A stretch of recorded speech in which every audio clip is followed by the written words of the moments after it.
বসেছিলাম গতকাল আমরা কম্পোজিট গ্রান্ট দেওয়ার জন্য, তখন আমি বলেছিলাম, আবারও আপনাদের মাধ্যমে আমি সকলকে এটা জানাতে চাই, এসএসসির মাধ্যমে যে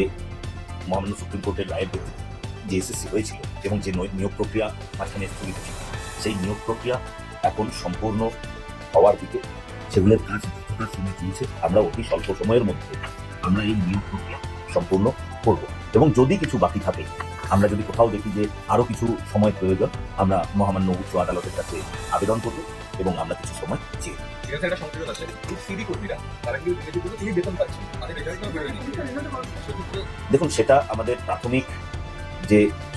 26,000-এর জন্য আমাদের 31শে আগস্ট পর্যন্ত একটা ডেডলাইন বেঁধে দেওয়া হয়েছে, সেই বিষয়টা নিয়ে আমরা কাজ করছি। গ্রুপ সিডির জন্য আমাদের তাদের যে রেজাল্ট, সেটা আমাদের প্রস্তুত হয়ে আছে, সেটাও আমরা বের করবো, কিন্তু এই বিষয়টাকে আমরা গুরুত্ব দিচ্ছি যেহেতু এখানে সুপ্রিম কোর্টের একটা বিষয় আছে। ওদের পরীক্ষার রেজাল্টটা বেরিয়ে যাবে না, টাইম ফ্রেম নেই। আমরা মূলত প্রথম দিকে আমরা যে শিক্ষক মহাশয়দের যেটা আছে, যেহেতু তাদের চাকরিটা নেই, আদালতের নির্দেশ করে, আদালত যেরকম নির্দেশ দিয়েছে, আর এখানে শিক্ষকদের যেটা 31 আগস্ট পর্যন্ত আছে মনে হয়, ঠিক আছে, এদেরটা আমরা দেখছি, ওদেরটাও আমাদের নজরে আছে, যে আমাদের প্রসেস অনেক দূর এগিয়ে গেছে